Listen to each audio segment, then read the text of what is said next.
there, I'm Kat. Thank you for joining me for Chat with Kat. We're going on a journey and having conversations with people from a variety of backgrounds and experiences. And during this journey, we're going to probably laugh and smile. We'll have moments of compassion and cry. We may be angry or feel confronted, and we may be amazed and just need to ponder. So, whatever the emotion is that comes up, let's take a moment to breathe and ask ourselves why we're feeling this. And also, let's ask, what can I learn from this? So go ahead and like, share, subscribe, and make sure that your friends and family and colleagues and anyone you feel could get something from this gets to see this. So let's get on with our journey with Chat with Kat. Great. Well, hi, Julius. It's nice to see you. I know you actually, I guess we're just in our self-perfected group, but I don't know that I've actually even seen you in person. So anyways, tell me a little bit about yourself because I don't really know you. And I know people who are going to come and listen to this or watch this don't know who you are. So A little bit about myself. It's like, how do you box me up like this? Like, there's so many stories I can go into, from questions like, I'll share this. I like to share this fact. Like, when I was born in a hospital, I was the center of attention because I was born with a tooth, and all the nurses and all the doctors were like, "Oh my God, a baby with a tooth!" And so, the moment I was born, I was like given flowers for like this amazing child, and like apparently the whole floor came to see this baby with a tooth, and they tried to convince my mom to get the news people to come and do this whole story, and she was like, "No, no, that's just too much." But like, the moment I was born, I was meant for the spotlight. I was meant to be surrounded with around people, I guess you can say, and really shine my light, if you will. awesome. So being the baby with the tooth in the hospital to where you are now is quite a journey. So what got you into self-perfected? What got you in the group? Got me into the group was this. It wasn't just straight into this group raw. I was actually going through this self-development sphere, because previously I had done like this law of attraction spirituality sphere years before. Someone also like kind of reintroduced me to like, "Oh, you should check out this audio, check out this person in this group." And I was like, "Ah, dude, I did all that. It's all right." But then I was like, you know what? Maybe he's right. I should probably be open to it. So I started investigating, got into self-development, self-help, and all this sort of stuff. And I eventually found some people that were also a part of this community that I was getting some self-help material from. And they had introduced me to Self-Perfected and Techno Tutor. And it was like they were, putting themselves to be different than the other groups. And at first I was skeptical. I was like, how could you be any different? Couldn't you just be the same? You're just lying to me. But you know what? Let me see it for myself. Let me investigate myself. I have enough self-trust to investigate myself and see it for myself. And guess what? They were right. They were just totally different and amazing. And I was like, holy crap, this is amazing. And if I didn't trust myself enough to take that step, I would still be in la la land, believing things could just pop out of nowhere. My life would be perfect, versus now I actually have practical solutions, practical tools to change me, support me to have actually a way better life than I was having years ago. Oh, wow. So what did life look like than before? If you said you're having a way better life now, what did it look like? Then it was this, I like to use the word delusional. I was very delusional about how the world worked. I in that delusion, it led me to a lot of pain and suffering, and a lot of emotional frustration, whether it be in the dating world or the making money world or getting the promotion world, or all these different aspects, even spiritually, having frustrations in that, whether I read this book or did this technique and not getting the result that was almost like envisioned and promised to me. And it just kept going over and over and over again, this frustration of, but I have to be onto something. And so I've always kept the one ear, open, kind of seeing like, I'm gonna try this, I'm gonna try that, but like, unless it like gives me a result, I mean, why should I stop searching? I didn't have this sort of, this is my dogma, this is what I'm gonna do. It was like, if it does exactly what I'm looking for, why go anywhere else? Like if I found a really good mechanic and he fixes my car very well every time, well, I don't have to look for someone else. I'm set here. That's why I kept searching, because I still kept going through this frustrating experience. Admittedly, participating in, I wouldn't admit it at the time, but like when I would snooze and I would, not get up early to, maybe go to the gym or go for a walk, just snooze, I was like trying to deny reality. I was just let me just keep sleeping. Let me just go back to my mind TV, And I wouldn't admit these things, but I knew it was happening. I knew I needed to change. And it wasn't until I found these people, found this group, where it was like, oh, this is different. I like this. So was there a moment that you said, hey, this is it, or or you saw a change happen for yourself? Ironically, it was in this sort of this conversation I was having with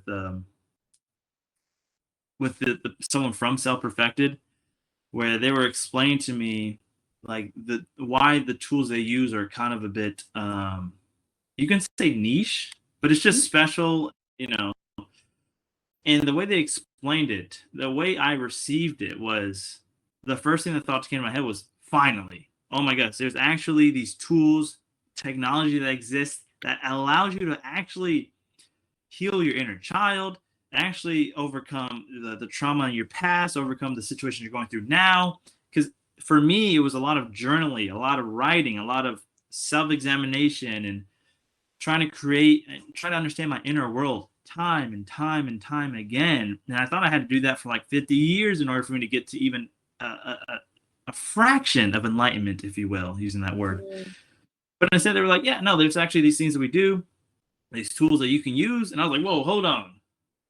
For real? But it's like deep down inside, I knew this existed. Like as if I was walking to work 12 miles away every day. And it's just like, yeah, I walk to work. That's what I do. And then someone's like, oh, well, why don't you try this? A car? Okay, well, I guess I'll try. And I get there in like 10 minutes. I'm like, whoa, that is way better. That's what I need. That's what I've been looking for. I knew I didn't have to just walk 12 miles every day to work. I knew there was just something out there, and I was just open enough to see it, accept it, and investigate it myself. And I was like, hey, this is awesome. Great. And so you're using the tools, you're with the group. So what's changed for you now? Because it's been a couple of years, I think, at least, right? Or a bit longer? Let me share my favorite story, which is the thing I noticed initially and evidence of it every day. There's a lot of stuff, but this one is like very special to me, which is my love life. So right before I got a part of this group, I had just gotten married. And I mean, years before, it was this frustrating experience, dating and never getting anywhere, never finding someone who's willing to commit, or even I was willing to commit, and playing these stories of like, oh, it was their fault. And then now looking back, I was like, no, that was actually my fault. And it got to this point where I was playing this game in my head where it's like, I'm in this culture where casual sex is like praised. Being a man, a sort of man whore and player and all this is praised. And that's kind of the life you want to live, and have that freedom and have that exclusivity to yourself. I come first, not a woman or a family or kids. Kids, give me a break. And this sort of thing was starting to consume me. But deep down, I wanted to be married. I wanted to be with someone. Kind of comes from my Christian roots, and it came to fruition. I got married, but deep down, it's like I had to get married, and it had to not work out in order for me to be like, you see, I did the marriage thing. Now I could be a whore and not feel guilty. And so in some ways I was self-sabotaging. Of course she was as well, because it's not like she was taught how to live a perfect marriage. We were learning together at the same time. And being a part of this group and using these tools, I developed a higher self-awareness, and I started to actually be more okay with self-criticism, not in a judgment way to beat myself up, but like, hold on, when I do this, I get this result. Not to get emotional about it, but I don't want that result. And I really believe this method works, but it's not working. I gotta do something else, or I'm gonna get a divorce. And if I have a chance, I don't want to get a divorce. So like these two sides of me, I want to be a whore and I want a happy marriage. I was getting more and more I just say I get divorced. This happy marriage, it doesn't exist. It's not going to work. But as I joined this group and talked to the people, use the tools every day, the happy marriage was like possible, possible, possible. It kept growing. I was like, okay, so I don't have to try for that anymore. I can actually get the happy marriage. And then I remember it culminated in one time. Me and my wife Emmy were having a discussion, and it led to the part where she decided to just shut off. She just stopped talking, and I was like, "Oh, here we go again! Like, come on! Like, well, if you're gonna stop talking, I'm just gonna leave, and then you deal with it, and then we'll come back later or whatever." And before I stepped out, I was like, "Wait a second, hold on." A memory came up, and it was one time. It's kind of silly looking back at it, but one time my mom played this joke on me where she took me to a park and we were hanging out, and then she says, "Okay, we got to leave," and I was like, "No, I don't want to leave yet." She says, "Okay, well, see ya," and then she left. And the way she left was like she actually like ran away from me, and I was like, "Wait, what?" And then she jumped in the car and she drove off, and I was crying. I didn't know what to do. I was crying like crazy. Then she came back and she was laughing at me like, like, look at your face and all this. And I was like, what the heck? And as a kid, I couldn't process it. But I saw like there was these moments in my life. That's like one exaggerated point to explain. It was a real thing, but like this point of abandonment. My mom abandoned me in other ways emotionally throughout my life. But even in that moment, as a joke, she was okay with accepting that. So I saw, hey, I'm kind of doing the same thing that was done to me that I didn't like to Emmy. I'm abandoning her. I haven't tried not abandoning her. I've always done that. And it's never been good. It's never actually helped. So why don't I just stay here? Even though she doesn't want to talk, I'm actually here with her. And I explained to her, like, you know what? I'm not going to leave this time. I'm going to stay here with you until you're ready. And then she looked at me like I was crazy. She didn't say anything, but it was like there was a shift there. And then slowly but surely, she starts to open up. We start talking a little bit. I try not to be too aggressive, just trying to get more and more words to come out. And before you know, we're talking. And she's not feeling defensive. She's not having to feel like she can't express. I'm actually letting her do that, which led to us to get to the resolution that I know would have never happened had I not been around these people doing these tools. I just would have played the same game over and over and over again, expecting a different result. I was insane. That's what I mean by delusional. Wow. Well, thank you for sharing that, because that's quite personal. And I don't think a lot of people really like to talk about what happens to them as children or in their relationships, whether they're married or not. So thank you for sharing that. And I want to ask, like, because you're doing this journey with the group and seeing results for yourself, Emmy's participating in this as well and joining in, or is she doing her own thing and you're kind of on your own in this?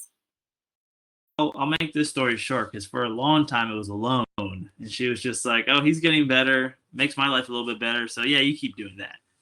But she didn't see the vision and the purpose, and then we were able to go to an actual in-person event. Guys, everyone, you got to go to the in-person events. I mean, they change your life. And she went there with me, and she saw everyone in person and was like, holy crap, these people are like actually really cool. Like they talking about things.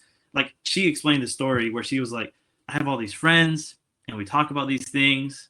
But the guys in this group, when I went to this event in person, they're actually talking about things I want to talk about that my friends don't care about. They don't want to talk about this stuff. They want to talk about, the Bachelorette or, what are we doing Friday night when for this person's birthday party? They weren't talking about how to shift our life from surviving to living, how to be able to change your inner child, like all these different points. She was like, I want to have those conversations, but I don't have friends that do. And then she met them in person, like, holy crap, these people are cool.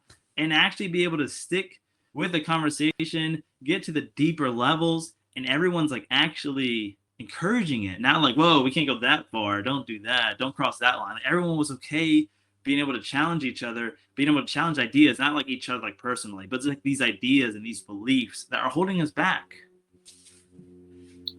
That's incredible that the power of community and in person, right? We've gotten so used to the online, like we're doing now, unfortunately, but we've gotten used to that because of circumstances a few years back, right? That I think we've lost that sense of real connectedness with people. So I think that's amazing that she was able to have that. It's a great tool, and I think people have just abused it because luckily we can do this and be able to express these ideas. It's it's the overemphasis of it, of like, I'm just gonna do this. I don't want to step outside. Like stepping outside, dude, that's when your life begins. Okay, so talk to me a bit about that. What does life beginning look like when you step outside? Oh man, life beginning, it really just, not to go into the deep end, making it simple. Life beginning is with other people. If you're alone and you're isolated in your mind, listening to whether it be negative talk, self talk, or positive self talk, like, oh, dude, you're so amazing, you're so great, but you're not even living that, that sucks. Or, dude, you suck, you should stay home. That sucks too. But if you're just getting the result of just, I'm going to stay home, I'm going to be with my technology, I'm going to talk to my AI girlfriend, I'm going to, do all these different things, you're missing out. We, as humans, really, really like expressing with another person, with people. That's why I love this group, and I love how they do in-person events, because the best way I can explain it without sounding cuckoo, which I probably will, is, for example, sex is amazing. I have a wife, we have an intimate relationship. I love sex. It's great when you have someone like that. But I noticed that it's like a different kind of pleasure with sex. Sometimes immediate, it only lasts maybe a few minutes, depending on someone's technique or their preference. But when you're with people in a group, discussing, talking, being on the same page, that can last for hours and you never get tired. And I see that that's like real pleasure when you're with those people. Like, like you were saying, the campfire till 4 a.m. We're all talking. We're not like, maybe some of us are kind of sleepy, but it's like we're not like dozing off. We're like there and we're staying until 4 a.m. being here with each other. That's real pleasure. You don't get tired. You're having fun. That's what fun is. That's where life begins, is with other people. And we're kind of heading toward a future where people are kind of more and more accepting the technology to replace the human contact, and eventually it'll kind of flip over. Like before it was tight jeans, now it's baggy jeans. So eventually people are going to go back to the in-person. It's like, oh, AI is everywhere. You can't trust anything. So my time will come. But just want to say, for those, don't get caught up in that. Being in person, being with people, that's where life begins, because we're sharing life with each other. Wow, I love that. I love that you said, I haven't heard anybody say that before. That's where life begins. Because everybody is always like, I'm trying to make a life, I'm trying to create a life, but nobody ever talks about the beginning. So thank you. Amazing. Thank you. So what are you up to now? Like, what are your goals right now with what you're doing? Well, first of all, what are you doing? Are you working? Are you studying? Okay, so lately I been a part of Self Perfected and got a chance to know the tools that they offer, and one of them being Techno Tutor. I became a distributor years ago, and I've been supporting myself to build that so I don't have to work a full-time job like I do currently. There's no shame in that. It's just, when you're not working your job, you got to work your nights, you got to work your weekends, you got to put in the time. And sometimes we forget it takes 9-10 months for a baby to be born. In the same sense, it can take a long time for you to build something real. And despite that, that's why most people don't ever get to that point, because there's so much trials and tribulations. They kind of come up with that's not for me. This wasn't right. This was a sign I shouldn't do this. And when you continually persevere, you actually get the result you've always wanted. And what is easy now will be hard, and what is hard now will be easy. So I put myself in this position to continually strive to share these tools, share this group with people, and actually make a living to support my family and be able to have more time, not to a job, not to someone else's dream and vision, but to one that would be best for everyone through me. Mm. So it sounds like you have this very big goal or vision, if you will, for what you want for your life now. Absolutely. Yes. Yes. I mean, I had it back then, but I can see myself starting to go down in my belief, because if you don't believe or even have the trust that you can do it, you're less likely to do it. And I was at that point before like the brink of meeting this group. I started to see the decline, like, if I'm being honest with myself. And that was eventually just going to be one of those people who just accepted my life the way it was, barely making it through, having to work a job. My wife doesn't love me anymore, even being divorced and doing that lifestyle, I was just going to accept it. And they found me right before I decided to become a loser and actually see, hold on, no, this is possible. This is possible. And I just got to take the right actions in order, and I will see, like, through the right actions and through those results, I trust myself more. And with that trust, I can see, I know this seems impossible, but I know me. I can do this. I can figure this out. And that allows you to be able to do a lot more in your life than to just settle for a job or just settle for X amount of money every year or just settle for my only release or my only pleasure or my only thing I really have, is when we go out to vacation once a year. It's like, dude, that's so, I mean, if you're in this situation, you got to admit that kind of sucks versus if you can go on vacation twice a year, 3 times a year. Like, you can't lie to me and tell me you wouldn't want to go on vacation more often, right? So that's kind of how I see it. Oh, great. Sorry, I'm just getting blinded by the sun here, which is amazing because I'm not complaining. I'm living in Mexico in Cabo, and I'd rather see the sun every day than having rain like I did in Vancouver. So, so I'm just trying not to get blinded here. So, what is it that you think now is possible? Because you talk about you were living in a world where you were almost ready to give up before they told you things were possible, and after you saw things were possible. So what is possible? What is possible for Julius? Real, true, sustainable happiness.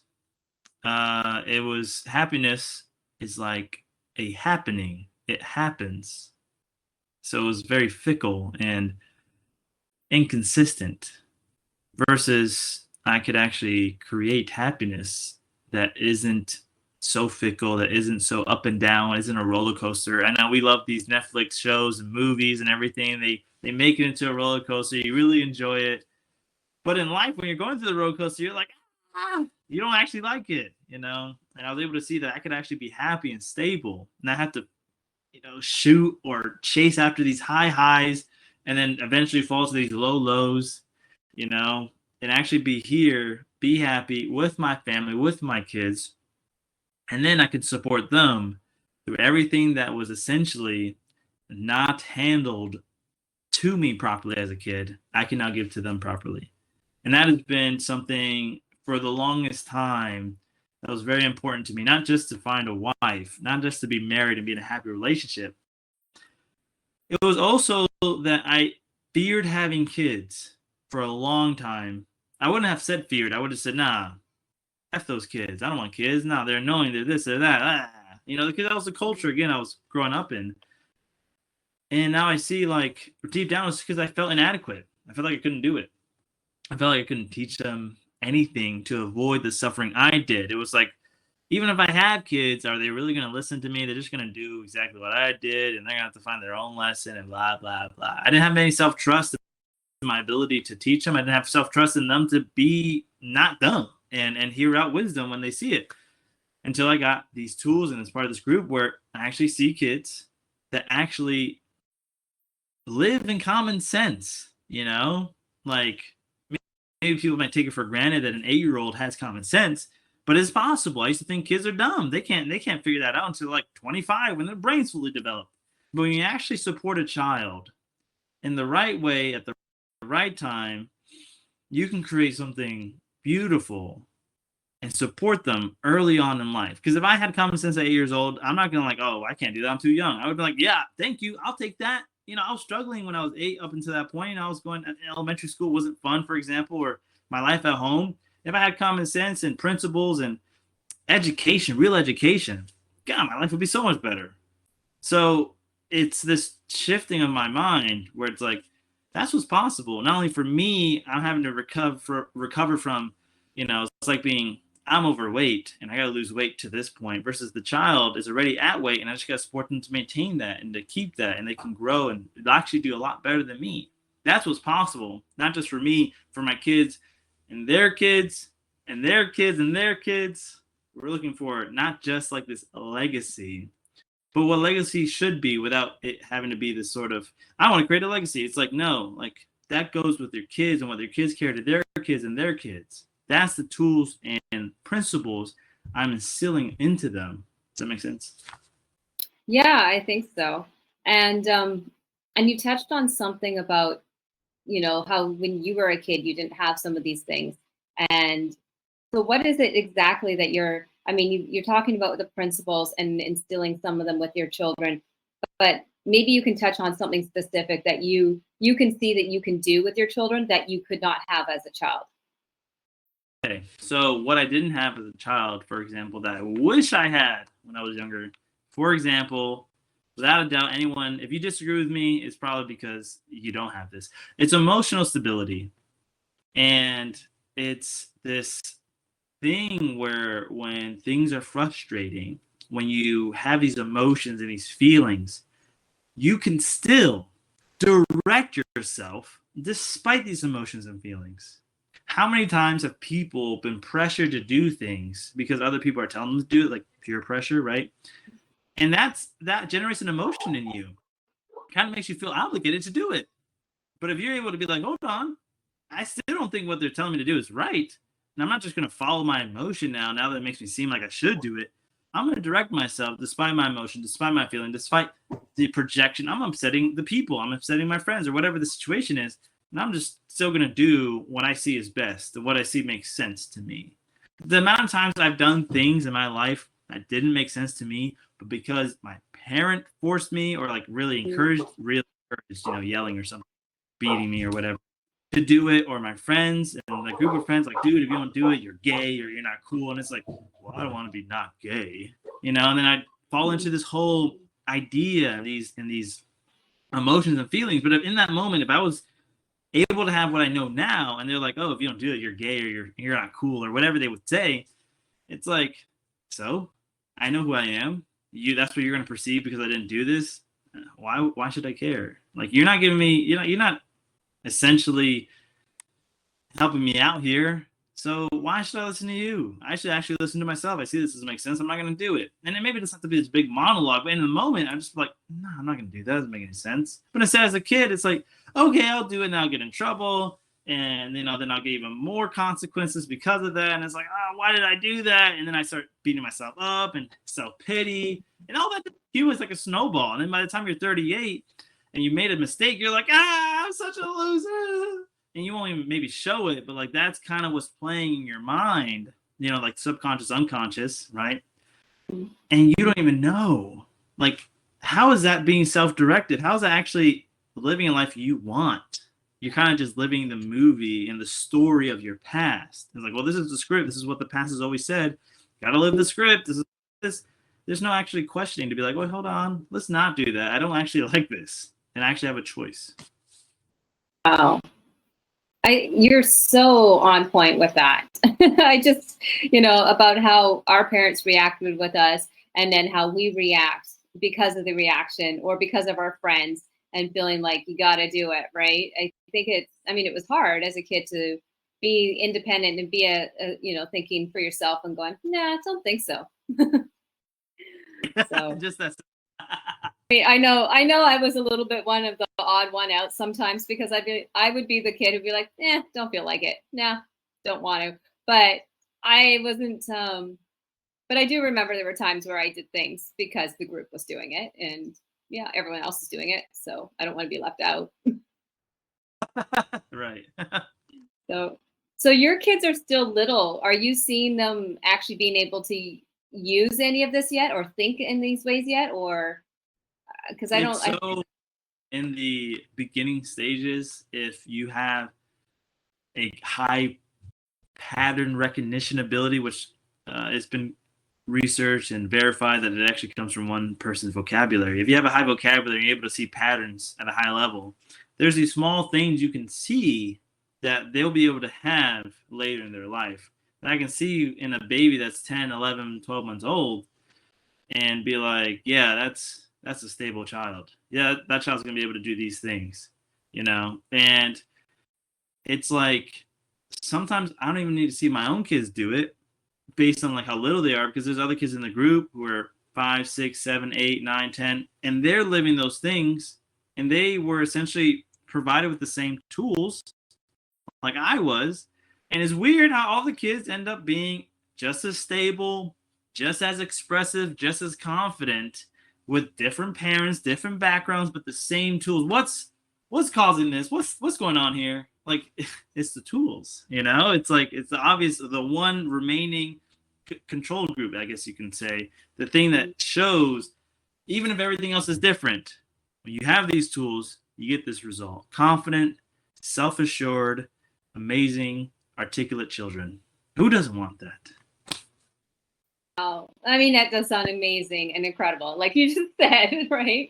So I think for anybody who has children and are kind of looking at the world and pulling their hair out, going, what am I going to do? Because they are exposed to all these things and they're just, we know little children are sponges and they just absorb everything in their environment, right? So it's nice that parents can maybe hear this and think, wow, there is something else. They don't have to become this way that I don't like in the society or that I see in their schools or anything.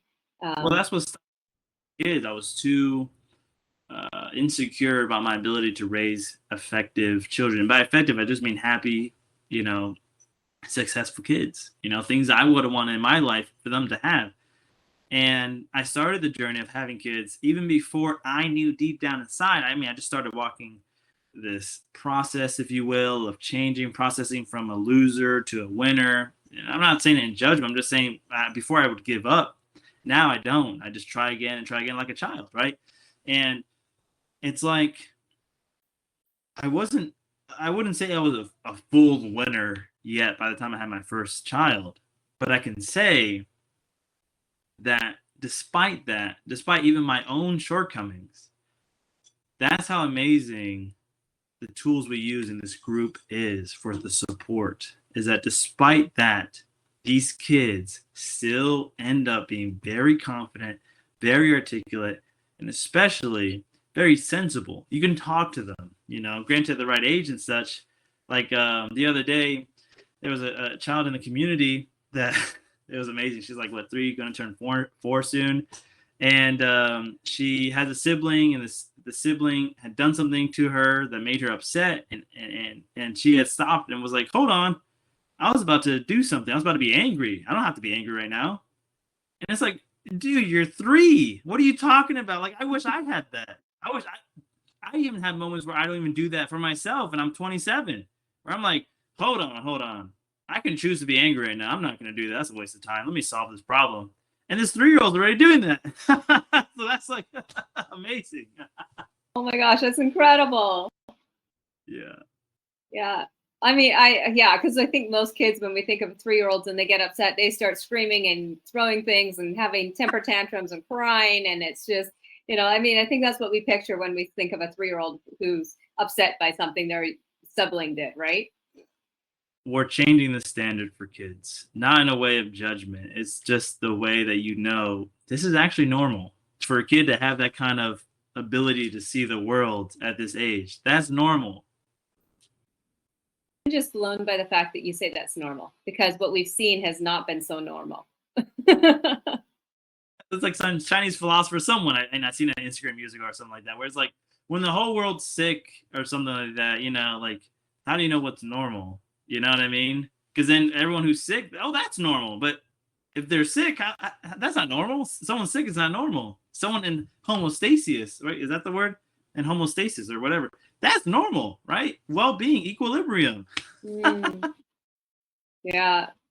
Now we got to get that reframing into the rest of society, because with everything that we're doing, I think it's not just the children, although that's a big part, but I think we got to bring that into every level of our society, because I hear people now talk about, health-wise. Oh, it's normal. Yeah, about 70% of people are going to get cancer now. Oh, it's normal. That should not be normal. That's someone who's given. Yeah, like I feel like the way we talk about things now, and people are like, "Oh, it's normal," and that my mind says that should not be normal at all. No matter whether it's health or education or way we do things in society. My brain has always been that way, going, wait a minute. Yeah, and we come from a world where we kind of saw a contrast where not everyone was getting cancer. So the kids growing up, it's like, of course everyone gets cancer when you die. I mean, that's how you die. You get cancer. It's like, that's the world they're going to be living in. You know what I mean? That's the things they accept because they don't know a world where most people died of old age. You know what I mean? You know what I mean? In the world where we're, the first world here in America, for example, or, Canada, North America, UK, things like that. Mm-hmm. Yeah. Amazing. So what is it that, you've mentioned a few things here, but if there's one specific thing you could go back to your younger self, if you were 5 or 10 years old, what would you go back and say to yourself? What advice? That's a good question. What would I say to myself back then? I would say, here, I knew I was going to go back in time. So here's this book, and read this book and you'll figure it out. I'm just kidding. But it's like the point of, you got to find this group. Like, I know you're at this age, that's fine, but your life depends on it. You got to find this group or your life is going to suck. And if I had to, I would impulse fear into him, because that's probably all he knows. It's like, I only make decisions based on fear because of my parents, how they raised me. So I couldn't be nice with him, be like, yeah, you should check that out. No, I have to be like, dude, you got to see this, like, or you're going to die. And to make him at least get to see it for himself and be like, oh, okay. Well, if he didn't yell at me, I wouldn't be here. Like, I'm just being honest. Like, it was the people that yelled at me because that's what my parents told me that made me, okay, fine, I'll do it. You know what I mean? So I'd have to do the same for him. And once he got there, he wouldn't care that I yelled at him. He'd be like, dude, I'm here now. This is amazing. This is exactly where I want to be. Thank you so much for yelling at me. I know maybe people are like, oh, you shouldn't yell at kids. But if he didn't do that, if he didn't shake my world to make me see I should change, I wouldn't be here. And that's what I would have to do. That's what I would have done. But here, I can do it for my kids. I don't have to yell at them now because they didn't grow up that way. I can actually talk to them. Okay, so you just mentioned something very interesting there. You said that you would have to yell at yourself as a child because that's the only way that people would get through to you, and that was your environment that you were in. But you don't need to yell at your children because they can then talk to you. Right, because I'm not going to a pattern that my parents did. So since I know I'm deliberately not designing my child to respond to yelling, and that equals listen, I can respond to them that what makes sense is you should consider. Okay, so when you say consider, how do you do that with a child? It just comes from the point of building their ability to understand words. I know that sounds simple, maybe cuckoo, but it really is. I mean, that's how we're talking now, how I understand the concept. When you ask me a question, I know what to say based on my ability to understand the words you're saying and the meaning behind those words that you're saying, and the things you're implying. Same thing with a child. They're just new. They don't have any context. And so I just have to support them to have the context and to talk with them. And with every word comes a vocabulary definition, comes an implication, comes a nuance, comes all these layers. And if they don't have the layers properly structured, it's like a house. Is it going to stand for very long? Wow, that is a good point. Because I don't, people think that we've got our education systems, some are better than others, but I would think most people, especially kind of our age and older, would think our education system was pretty good in North America.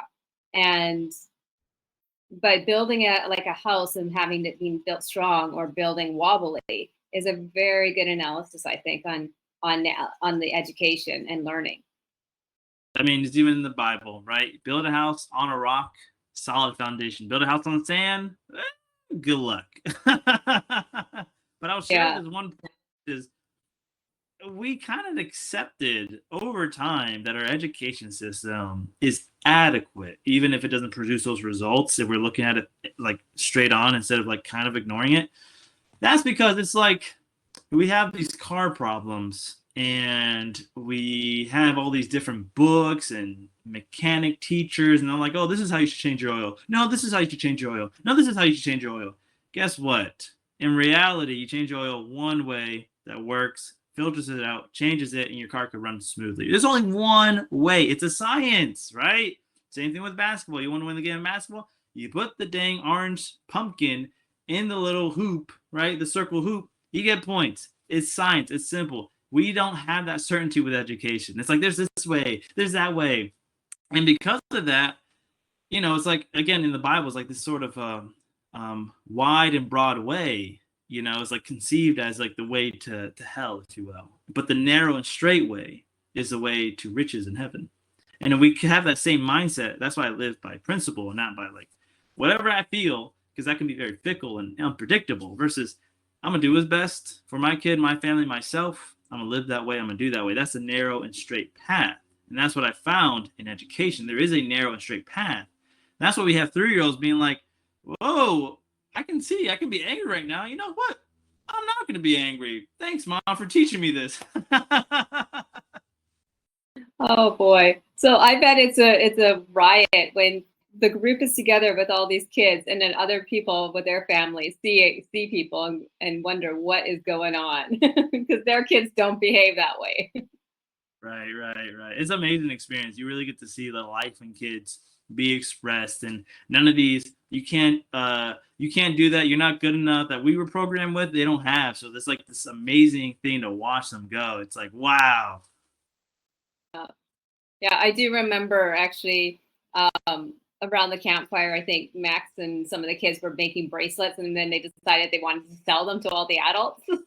And they came up to me and I said, no, I'm sorry, I'm not interested. And they're like, but why aren't you interested? And they actually were like, it wasn't a confrontation, but they were just generally like, but why wouldn't you be interested? We made these cool bracelets, right? And it wasn't I don't take a no because I'm stubborn. It was well, that just doesn't make logical sense that you're not interested, that we made something and you don't even want to look. It's funny. I'll share this quick story because in San Diego, there was that. If it was in San Diego, I'm not. It was at one of the in-person events. One of the Techno Tutor kids, if you will, the TT kids. They were giving away the self-perfected shirts, right? And let's just say they sold me. So we on got it. a Superman moment here. They sold me on it, and I remember I was like, "No, that's expensive. I can't do that." And I remember, oh my goodness, they were like, "Well, if you can't afford this, how do you expect to live life? Like, I mean, this is like not a big deal. Like, people are going to spend money to build your business, right? And you can't even spend money on this. So you give as you like to receive. How does that make sense?" And I was like, "Fine, I'll buy one." I was like, "Wow." Because what am I doing when I'm supporting someone and I give them the clothes of like, okay, this is how much it's going to be, and they're like, oh, I can't afford it. They're doing what I'm doing right now, so why don't I just be free? And then I can find those people who are just as free. It's like, oh yeah, that has value. I'll get it. Now I have it. I'm wearing it. It's just amazing what these kids can do at such a young age with the right tools in the right community. Thank you, Self Perfected. I mean, this is just awesome. Oh man, I love hearing this because it actually brings faith and back into society. I think where they say, oh, it's not all evil and bad, and for people who are thinking, I don't want to have kids because you were of that mindset before. I don't want kids, not interested in kids. Maybe there's something that can help change their minds where it's not that I need to have kids, but maybe it's kids aren't such a bad thing. Here's the thing. It's like what it comes down to sometimes is uh, that there's something out there that actually works.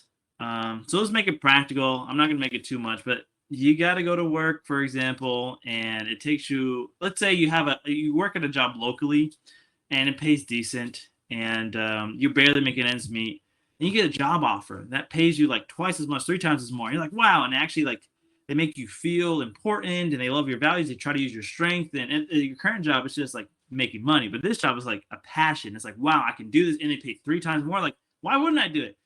The caveat is that it's 50 miles from your house, right? And it's like, oh, I can't do that. I don't have a car or anything. But if you had a car, or if you had a private jet, a helicopter, whatever, you wouldn't even think, oh, I can't do that. You'd be like, oh yeah, I can do that. That's what was me. I didn't have a car. I wanted to live that life, but it was so far away, it seemed unbelievable. And then they were like, oh, why don't you drive this car there? And I was like, for real? So that's what the tools are to me. It's like the car to actually get me to my destination that before I didn't believe I could do just by walking there every day. Like, I can't do that. Yeah, I'd make more money, but how? And this is actually making me believe and see for myself. It's not a belief anymore. It's now become common sense where I can see it through and through. This is the truth. And when the truth is the truth, there's no lie within it. Mm. Oh, I think we could just spend a whole bunch of time just unpacking that. Like the truth is the truth and there is no lie. Because I don't know if people heard that, but man, that is strong and powerful. So, I think this will be one of those campfire moments that we're gonna sit there and unpack all of that because that's incredible. I don't know that you want to do that right now. But when you're talking about the truth, how do you now phrase that with people who go, but my truth? That may be your truth, but this is my truth. The best way I could bridge the gap is, yes, there is your truth. And believe it or not, there is objective reality in your truth. The only problem is that the rest that isn't true, we need to dig in and figure that out. Because if it was true, you wouldn't even need to defend, well, that's my truth. You would just have it. You would live it. You would stand it. You wouldn't need to defend it. So there's at some level maybe an acceptance of like, well, how true is my truth? Well, I'm here to tell you there is some objectable, real, reality-based truth in your truth. But that's mixing up with other things probably from your mind, from your childhood, from your belief system. It's not actually allowing you to live the life you want to live, that you believe you deserve, you live. Because if you were living your truth, you would have that life. Absolutely. That's what I'm doing. I'm just sitting with that for a second here. If you had your truth, you would be living it. Wow. I'm getting so much gold from you right now. So thank you so much, because this conversation is incredible. I definitely am, on the cruise, I'm going to be like, where's Julius? I got to have a conversation with him because I know we'll be sitting there on the pool deck till they kick us out. So now that you've got all these tools, you're raising these incredible kids, you've made a huge difference in your marriage. Is there some advice that you just want, like one piece of advice for somebody who says, that's great for you, that's your life? What do you want to give that advice to that kind of person? I would say that you've lived a long life.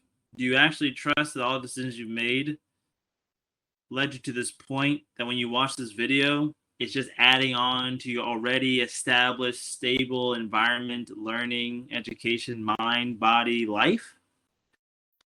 Or actually, are you being, in some level, honest that I'm still kind of looking for something?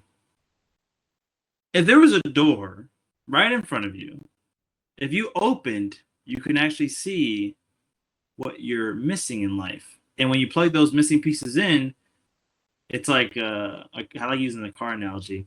When a car has a misfire of a spark plug, one spark plug, the engine sucks. It cannot work the same way. Just one small unit. This thing, you're talking about a machine with so many different, intricate pieces, like hundreds of pieces that make it go. And this is one thing, this one small thing makes it. Bleh.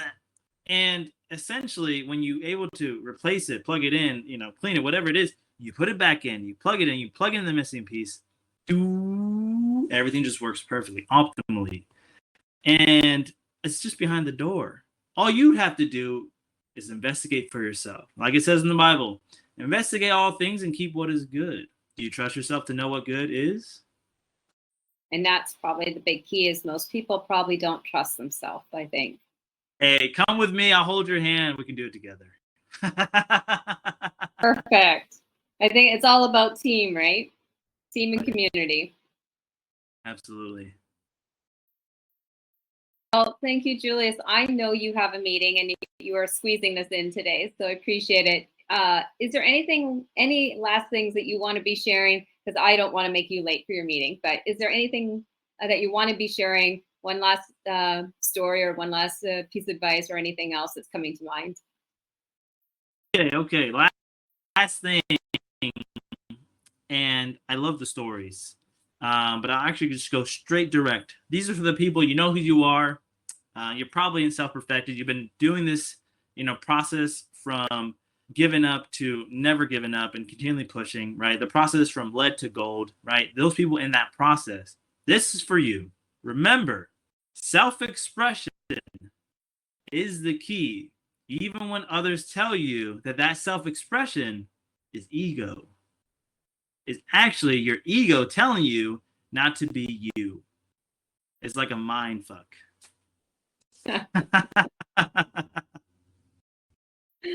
Oh my goodness, that's excellent. I love it.